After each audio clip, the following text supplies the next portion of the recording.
Badairah. Jaga di akhirat.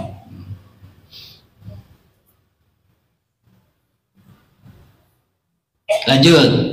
Nah, itu ruh. Jadi ruh itu adalah bagian dari dirinya yang ada di sini. Ada nggak ruh di sini? Ada. Wujudnya apa tadi kata Quran? Nur. Sudah menyaksikannya. Karunya teh. Badewi kemana tuh ibu bapak? Kayak pemimawat teh. Sedangkan di Quran dikatakan barang siapa yang tidak melihat di dunia tidak akan melihat di akhirat dan jalannya lebih sesat. Wa man kana fi hatihi a'ma wa huwa fil akhirati a'ma wa adallu sabil. Ini ya, kebanyakan cangkir kosong. Ada cangkir emas seurnya di bumi itu. Ada weusi.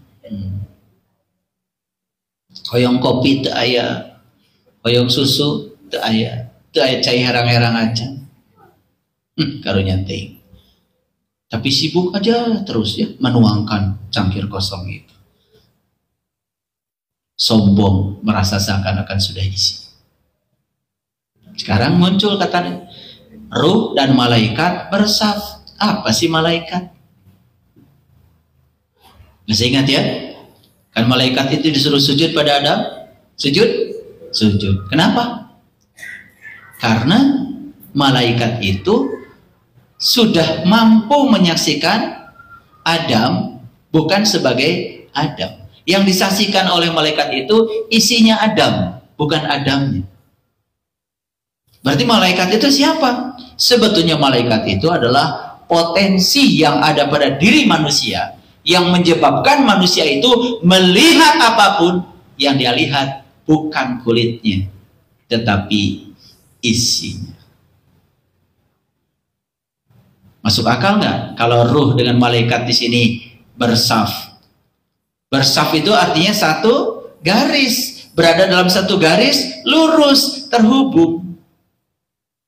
Nih saya kasih tahu, ketika sang jiwa yang ada dalam diri kita itu sudah bisa syahadat secara nyata, senyata-nyatanya, sudah menyaksikan Allah dan Rasulnya yang ada dalam dirinya, maka sang jiwa itu sudah mewarisi sifat malaikat.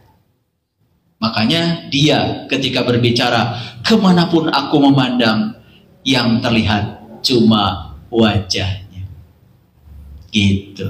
Itu Bapak Ibu sudah bisa begitu?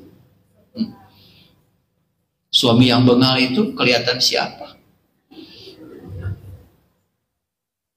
Kelihatan siapa? Makanya kalian menolak. Kalian tidak suka. Padahal itu kebutuhanmu supaya kamu tambah sabar. Dia dihadirkan sebagai utusan semesta untuk menumbuhkan kedewasaan jiwamu agar kamu bisa menerima kenyataan itu. Makanya aneh ya, cangkirnya kosong tapi merasa sudah penuh. Makanya selalu berpura-pura bahagia, pura-pura penuh dengan kepalsuan. Wajahnya palsu, senyumnya palsu, bicaranya palsu, syahadatnya palsu, sholatnya palsu, duitnya palsu. Dede ingin. Kita terhanyak ya. Bahkan lembaga-lembaga yang dipercaya oleh masyarakat untuk menjadi pengawal moralitas malah justru mengecewakan masyarakat. Mengerikan. Pelecehan seksual terjadi di tempat yang oleh masyarakat dipercaya sebagai tempat yang paling aman buat menitipkan anak-anaknya. Ayo, bukalah mata kita. Kenapa? Kenapa? Mereka kan melakukan ritual setiap hari, membaca kitab suci setiap hari, memperbaiki bacaan kitab suci setiap hari. Tapi kenapa tidak berdampak pada akhlak? Jangan-jangan hanya sibuk menuangkan cangkir kosong. Saya ketika ditanya kemarin, ya, ayah, hari Selasa judulnya apa? Sebentar. Saya itu suka kalau tanya judul, gak bisa ngarang gitu, gak bisa. Saya cuman duduk sebentar, saya meditasi. Munculnya cangkir kosong. Ya udah, cangkir kosong aja lah. Gitu. Waktu saya bicara judulnya cangkir kosong, saya juga di otak saya nggak tahu saya mau bicara apa. Ya udah, kan saya duduk di depan laptop, kutak-ketik. Munculnya ini, surat An-Naba 78. Surat ke-78 ayat 38. Yuk kita lihat. Jadi ruh dengan malaikat harus bersaf. Di mana itu terjadi? Di sini, di sini, di sini. Dan siapapun yang mau mengalami pengalaman ini bisa. Bisa. Saya siap membantunya. Karena saya tidak pernah menyampaikan sesuatu yang saya tidak bisa membuktikan. Bagi mereka yang mau, saya bisa bantu. Ketika ruh dengan malaikat itu sudah satu saf, satu baris, satu garis lurus, tidak ada lagi kata-kata. Yang ada cuma hangat-hangat air mata saja. Habis semua kata-kata. Karena semua yang bisa dikatakan pasti sesuatu yang bisa dijelaskan. Sedangkan dia laisa kamisli syai'un. Tidak bisa diterangkan, tidak bisa dijelaskan, bahkan beliau itu tidak punya nama. Bagaimana mungkin bisa menjelaskannya? Saya kasih tahu, yang suka menjelaskan Tuhan, yang dia jelaskan bukan Tuhan. Itu persepsi dia tentang Tuhan. Cangkir kosong. Agak berat ya kajian hari ini ya, agak berat. Gak apa-apa ya. Di penghujung akhir tahun memang harus yang berat-berat ya, berat-berat. Ini tanggal 31 Desember. Kenapa dipindah ke hari Selasa? Itu karena jadwal saya hari Rabu padat. Ya.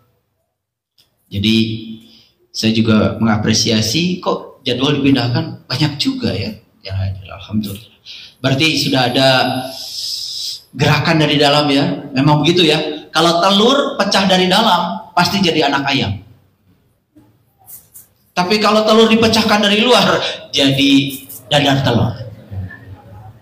Betul nggak? Iya. Makanya kalau orang yang sudah pecah dari dalam, sudah ada keinginan dari dirinya dari dalam untuk merubah keadaan hidupnya, pasti akan memunculkan kehidupan. Percaya sama saya. Makanya belajar spiritual itu harus dari dalam, harus dari diri sendiri. Jangan karena diobok-obok oleh pihak eksternal. Oleh karena itu, ya, saya juga menyampaikan apresiasi karena saya kalau ngasih pengajian seperti ini, saya tidak pernah menawarkan apapun pada kalian. Saya tidak pernah menawarkan surga dan saya juga tidak pernah menakut-nakuti kalian dengan neraka. Karena relasi dengan Tuhan harus relasi cinta. Kalau relasi dengan Tuhan pakai relasi kuasa, itu namanya relasi intimidatif. Tidak mungkin Tuhan yang Maha Pengasih mengintimidasi kita hanya supaya kita baik kepadanya. Makanya ada 4 jenis motivasi. Motivasi surga, motivasi neraka, motivasi kebutuhan, dan yang terakhir adalah motivasi cinta. Pilih mana ibu bapak? Cinta. Tapi cinta sudah saya jelaskan, harus dimulai dengan proses mengenal. Makanya kalau tidak kenal, pasti nggak cinta. Betul? Nggak ujuk-ujuk cinta itu. Kenali dulu, baru akan cinta. Bahkan kata orang Jawa Tengah, Jawa Timur, witing tresno, jalaran soko kulino. Timbulnya tresno itu karena sering ketemu. Itulah pentingnya kita harus tahu cara untuk menemui diri sejatimu. Sesering itu kau menemuinya, jatuh cinta. Lalu hubungan kita dengan dia menjadi hubungan sepasang kekasih tanpa syarat. Bukan karena surga, bukan takut neraka. Sampai di sini paham? Oke, lanjut. Pada hari ketika ruh dan malaikat bersaf, berarti hari itu harus terjadi. Hari itu harus dialami. Harus. Mau mengalaminya? Yes. Siapa yang mau pasti akan mendapat. Siapa yang mengetuk pintu pasti pintu akan terbuka. Percaya. Lanjut. Mereka yang sudah mengalami itu tidak berkata apa-apa. Kecuali siapa yang telah diberi izin bicara oleh Tuhan yang Maha Pemurah. Jadi ternyata untuk bisa berbicara tentang perkara-perkara spiritual itu harus dialami dengan mengalami. Roh dan malaikatnya harus bersaf dulu. Setelah itu baru diberi izin bicara. Izin bicara itu hanya diizinkan untuk mereka yang sudah mengalami dan merasakan secara langsung. Jujur ya, anak kita ketika libur ini dibawa piknik karena ibu takut, khawatir nanti anak di sekolah ditanya, libur kemana aja ya gitu. Guru kalau waras gurunya pasti akan nyuruh bicara kepada anak. Misalnya anaknya pergi ke Bali, suruh bicara Bali. Kan nggak mungkin suruh cerita Jepang. Betul nggak? Setuju ya? Nah, anaknya yang pergi ke mana yang jauh di sini pada Larang tuh ada apa namanya? Ciburui. Ke situ Ciburui. Ya, no lauk na hese dipancing teh gini. Nusoknya redet hate ya, gitu ya. Nah, ke Ciburui ya guru akan nyuruh siswa cerita Ciburui. Saya yakin, seyakin-yakinnya gak mungkin ada siswa yang tidak pergi ke Ciburui disuruh cerita Ciburui. Yakin? Oke. Jadi Allah tidak mungkin ngasih izin bicara kecuali kepada orang yang mengalaminya dan merasakannya. Yang bicara tapi tidak mengalaminya, tidak merasakannya secara langsung, tetapi dia bicara dengan presisinya sendiri, itu namanya menuangkan cangkir kosong. Paham sampai sini? Maaf ya, karena judul yang datang begini, jadi suka atau tidak suka ya karena judulnya begini. Ya disukai aja. Saya itu ngasih judul di YouTube itu udah banyak banget. Kalau saya ditanya judul, saya tidak pernah melihat judul-judul lama. Gak pernah. Misalkan saya cek dulu ini judul yang sudah ada apa aja, saya takut judulnya sama. Gak ada waktu saya lihat itu. Saya cuman yakin hari ini saya diberi napas baru oleh Allah, diberi hari baru oleh Allah. Pasti saya akan dikasih judul baru. Dan pasti judul kalau dari sana gak mungkin sama. Karena kesadaran saya hari ini beda dengan kesadaran saya Rabu yang lalu. Kesadaran saya Rabu yang lalu beda dengan kesadaran saya Rabu yang lalu lagi. Jadi Allah itu selalu memberikan judul yang sesuai dengan tingkat kesadaran kita. Oleh karena itu yang hadir hari ini, saya percaya kalian sudah berada di kesadaran ini. Di cangkir kosong maksudnya. Kalian tuh asal begitu amin aja. Itu kebiasaan. Betul nggak? Iya. Main amin aja, yang diaminkan apa? Ya, jangan biasa begitu ya. Kan kita kadang-kadang suka menghadiri pengajian. Begitu yang membaca Al-Qur'annya melengking, Allah. Tambah melengking lagi, Allah. Padahal kata yang baca Quran, ketika kamu melanggar janjimu, aku kutuk kamu menjadi monyet yang hina. Amin. Untung aja kalian tuh nggak ngerti ya. Ya. Jadi jangan cuma melengking suaranya lalu langsung amin, Allah, jangan. Coba gunakan ini. Jangan jadi korban brain rot. Nah, lihat saya semuanya. Jadi ayat ini mengatakan ketika ruh dengan malaikat sudah satu garis, maka sebetulnya dia tidak mau berkata-kata. Gak mau. Karena kalau mengatakan yang begini itu berisiko. Tetapi karena diberi izin bicara oleh Allah, lalu dia terpaksa mengatakannya, dan yang dikatakannya adalah ucapan yang benar. Ya. Man azinallahu rahman wa qala sawaba. Jadi sawaba itu sebetulnya bukan benar. Sawaba itu menghunjam. Nah, kenapa ibu bapak kalau nasihatin anak kok gak nurut? Nah, ini cangkir kosong. Karena yang kalian nasihatin itu tidak terjadi pada dirimu. Ingin anak melakukan tapi kalian tidak melakukan. Tidak punya izin bicara sebenarnya kalian itu.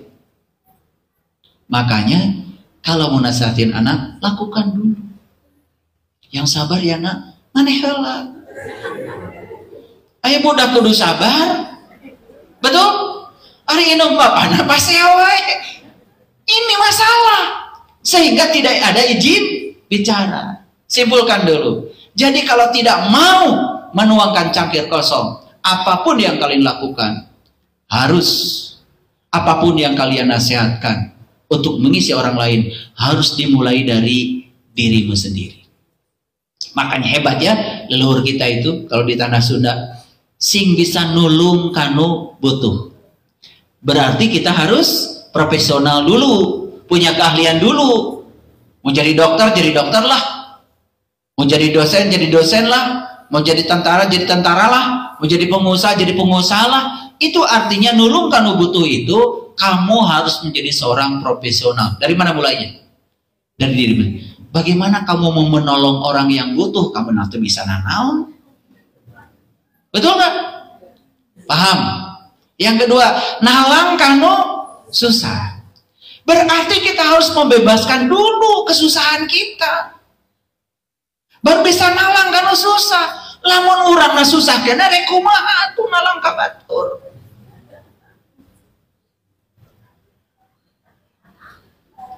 Ini pepatah dari luar kita itu supaya kita tidak terjebak menuangkan cangkir kosong. 3, ngahudangkeun kanu sare. Berarti kitanya harus bangun dulu. Karena orang yang belum bangun tidak punya kemungkinan membangunkan yang masih tidur. Paham? Ini lidah Sunda saya ini susah ya, dan memang tidak boleh kehilangan jati diri ya, karena saya dilahirkan di Tatar Sunda, jadi Sundanya melekat dan Sunda menjadi bahasa ibu di rumah kami. Jadi kadang-kadang Sunda itu suka gitu, walaupun berkali-kali di YouTube ada yang komentar gak ngerti. Ya. Jadi menghudangkan ya.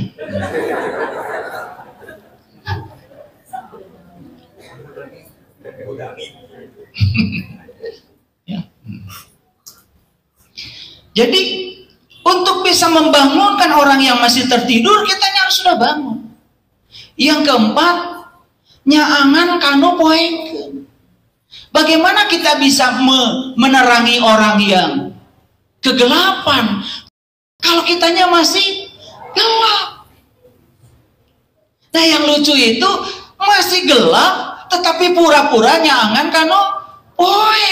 Itu namanya menuangkan cangkir kosong.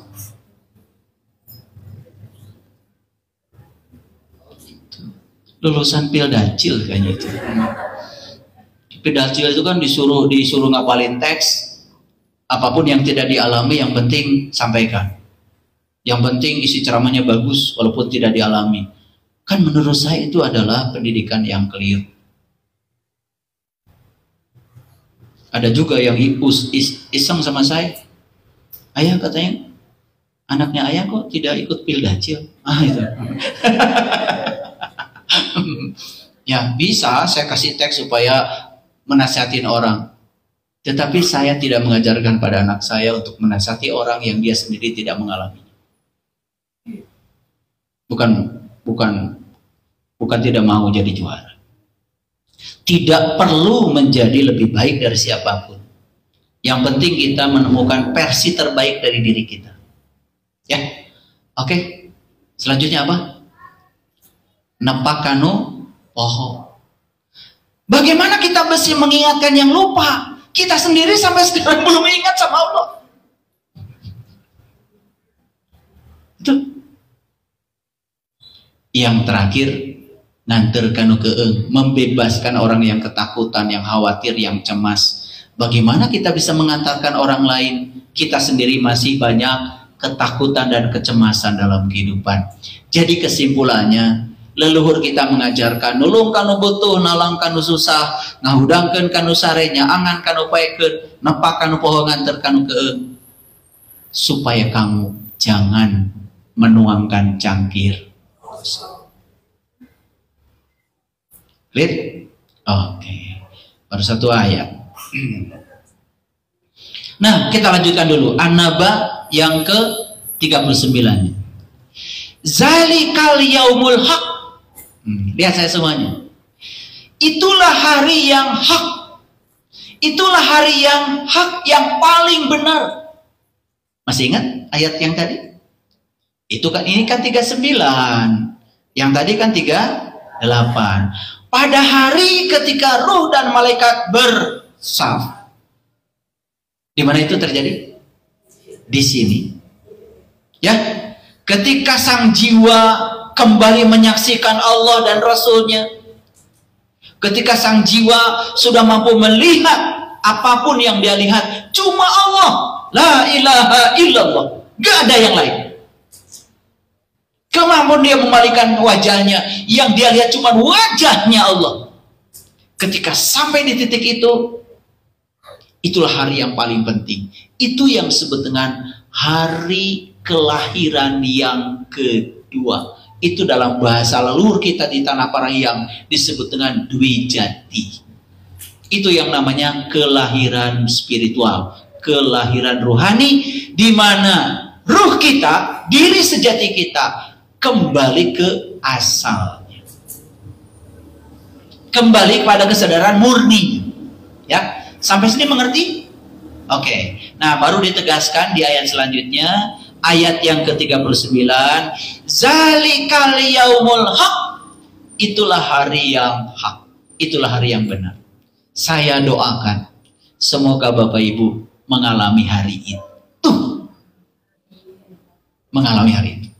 Sebelum kita pulang meninggalkan kelaminan dunia ini, harus mengalami hari itu yang disebut dengan yaumul haq, hari kebenaran.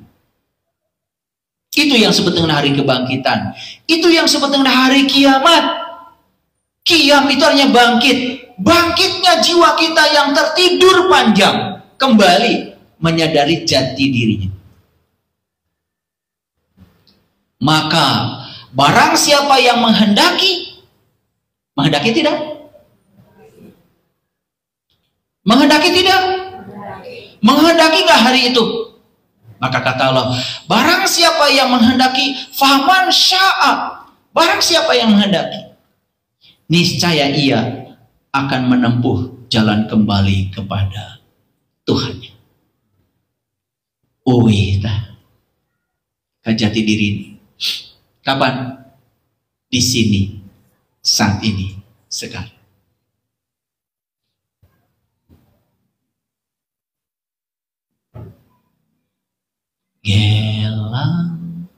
Sipatu gelang, gelang sirama-rama.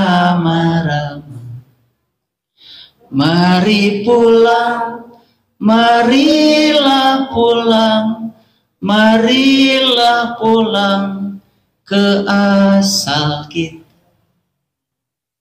Mari pulang, marilah pulang, marilah pulang ke fitrah kita.